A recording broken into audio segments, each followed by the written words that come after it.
आज का जो हमारा टॉपिक है वो है जोधपुर के बारे में। जोधपुर से रिलेटेड जो भी क्वेश्चन प्रीवियस पेपर्स में आया है उनको हमने एक साथ सम अप करके लिखा है। तो आज का टॉपिक स्टार्ट करते हैं। जोधपुर है उसे सूर्य नगरी भी कहा जाता है, सन सिटी भी कहा जाता है और राजस्थान की ब्लू सिटी के नाम से भी जोधपुर को जाना जाता है। बाप बोल्डर बेंड जिस जगह से रिलेटेड है उस जगह का नाम है जोधपुर। ये जोधपुर में स्थित है। कजरी और अफरी भी जोधपुर में स्थित है। कजरी की स्थापना 1959 में हुई थी और जो अफरी है उसकी स्थापना हुई थी 1988 में। कजरी का पूरा नाम है central arid zone research institute and AFRI का पूरा नाम है arid forest research institute. Jodhpur में जो नदियाँ जो रिलेटेड है उसके बारे में बात करें तो गुणाई माता का जो संबंध है इस नदी का वो जोधपुर से है और जोजड़ी व बांडी जो नदियाँ हैं वो लूनी में गिरती हैं जोधपुर के अंदर। झील में देखी तो कायलाना झील और बालसमंद झील दोनों झीलों का संबंध जोधपुर से है। वन्य जीव रिजर्व है यहाँ पर डोली और गुड़ा बिश्नोई। डोली और गुड़ा बिश्नोई वन्य जीव दोनों ही जोधपुर में स्थित है। आखेट निषेध क्षेत्र की बात करें तो यहाँ पर सर्वाधिक आखेट निषेध क्षेत्र हैं जिसमें से गुड़ा बिश्नोई, डोली, सातिन, फिटकाशनी, जम्बेश्वर ये यहाँ के प्रसिद्ध आखेट निषेध क्षेत्र हैं जो चिंकारा, काले हिरण इत्यादि के लिए प्रसिद्ध है। इसके बाद हम बात करते हैं इसके 1857 की क्रांति में जो जोधपुर का जो शासक था वो कौन था, वो था तख्त सिंह। जो जोधपुर की क्रांति में जो जो 1857 की क्रांति में जो जोधपुर का शासक था वो तख्त सिंह था। जोधपुर प्रजामंडल की जो स्थापना हुई थी वो हुई थी 1934 में जिसका गठन तो किया था जयनारायण व्यास ने और जिसकी अध्यक्षता की थी भंवरलाल शराफ ने। जोधपुर के आगे बाद में देखें तो इसमें जो कृष्णा दिवस है, सत्याग्रह दिवस है, उत्तरदायी दिवस है और शिक्षा दिवस है, ये चारों दिवस जो है वो जोधपुर से रिलेटेड है। ये क्वेश्चंस काफ़ी पेपर में आ चुके हैं। इसके बाद अगर हम बात करें जोधपुर किसान आंदोलन की, जोधपुर में जो किसान आंदोलन हुआ था उनमें जो बड़ी घटनाएँ थी वो थी तोल आंदोलन, डाबड़ा की घटना और चंडावल की घटना। इनका तीनों का संबंध जोधपुर किसान आंदोलन से है। इसके बाद हम देखते हैं एकीकरण जो जोधपुर राजस्थान में विलय हुआ था वो था 30 मार्च 1949। यही वो दिवस है जिसमें राजस्थान दिवस मनाया जाता था पहले और इसमें सबसे बड़ी बड़ी रियासतें विलय हुई थी और इस टाइम पे जो शासक था जोधपुर का वो था हनवंत सिंह। जोधपुर के प्रसिद्ध क्रांतिकारियों की हम बात करें तो वो हैं अचलेश्वर प्रसाद, संत लाडाराम, मेजर शैतान सिंह भाटी, नरसिंह कछावा एंड अशोक गहलोत। अशोक गहलोत जो हैं वो 3 बार सीएम रह चुके हैं और इनका संबंध मारवाड़ से है। प्रसिद्ध राजस्थानी महिलाएं जो हैं वो है उमा दे, गिंदोली, मानमती, गुलाब राय, कृष्णा कुमारी। ये जो उमा दे है ये मालदीव की पत्नी है जिनको रूठी रानी के नाम से जानते हैं।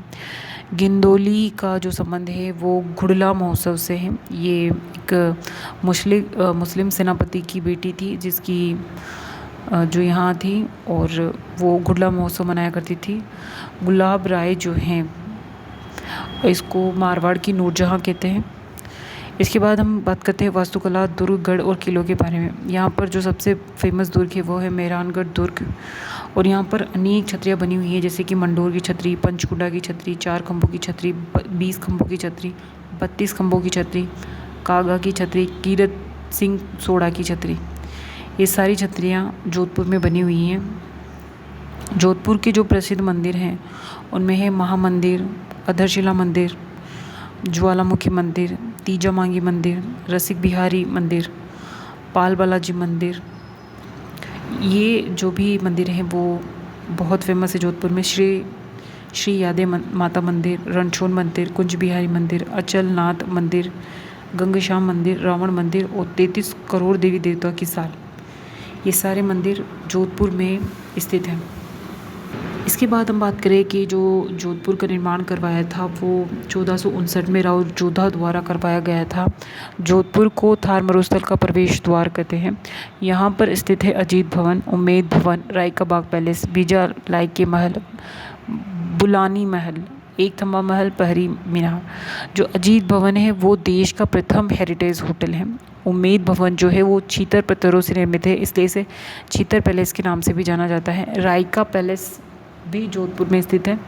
पिजलाई के महल जो है कैलाना जोधपुर में स्थित है और ये सब जोधपुर के प्रमुख महलों में आते हैं। जोधपुर में जो मेले भरते हैं उनके बारे में हम बात करते हैं, जिसमें है रामदेव मेला, चामुंडा मेला, नागपंचमी मेला, वीरपुरी मेला, घिणा गवर बेतमहा मेला, खेजड़ली मेला। जो रामदेव जी का मेला है वो भाद्रपद शुक्ल द्वितीया को भरता है। चामुंडा जो मेला है वो चामुंडा देवी माता के उसमें भरता है और ये जो राठौड़ों की कुलदेवी भी है। नागपंचमी का मेला भाद्रपद शुक्ल पंचमी को भरता है। वीरपुरी श्रावण के अंतिम सोमवार को। घिणा गवर बेतमा मेला बैशाख शुक्ल तृतीया को भरता है और खिजड़ली मेला जो है वो रामदेव मेले के जस्ट एक दिन बाद भाद्रपद शुक्ल तृतीया को भरता है। इसके बाद हम देखते हैं मारवाड़ महोत्सव के बारे में। जो मारवाड़ महोत्सव है वो अक्टूबर महीने में मनाया जाता है और अक्टूबर में भी आश्विन पूर्णिमा में इसका आयोजन किया जाता है। चित्रकला की देखें, जो जोधपुर की चित्रकला है वो मालदेव के समय आरंभ हुई थी और जो मानसिंह हैं उनका जो उनका समय है उसको स्वर्ण काल कहते हैं जोधपुर चित्रकला का। इसमें कई चित्रों का हमें देखने को मिलते हैं, इसमें कई चित्र हमें देखने को मिलते हैं, जिसमें है स्त्री हुक्का पीते हुए, दशहरा दरबार, अभी सिंह के नृत्य करते हुए चित्र, रागमाला की चित्र आदि चित्र हमें ये देखने को मिलते हैं और ये प्रमुख भी हैं जोधपुर चित्रकला में। और इनके चित्रकार देखें तो जैसे फैज़ अली, उदयराम, शिवदास, डालचंद, वीर विट्ठल चंपावत। फैज़ अली और उदयराम जो चित्रकार है उन्होंने ही दशहरा दरबार का निर्माण किया था। दशहरा दरबार के जो चित्र है उनका शिवदास जो चित्रकार है उसने स्त्री हुक्का पीते हुए पेंट किया था और डालचंद ने अभी सिंह को नृत्य करते हुए जो चित्र बनाए थे वो डालचंद ने बनाए थे और वीर विट्ठल चंपावत ने रागमाला का चित्रण किया था। जोधपुर चित्रशैली के बारे में विशेषता देखें तो इनमें पीला रंग, आम का वृक्ष, ऊंची पगड़ी, खंजन पक्षी, मोतियों के आभूषण, मखमल की जूतियाँ, टोपी पहने महिला, कटीली झाड़ियाँ और रेगिस्तान का चित्रण इनकी विशेषता में आता है। ये था हमारे जोधपुर के बारे में।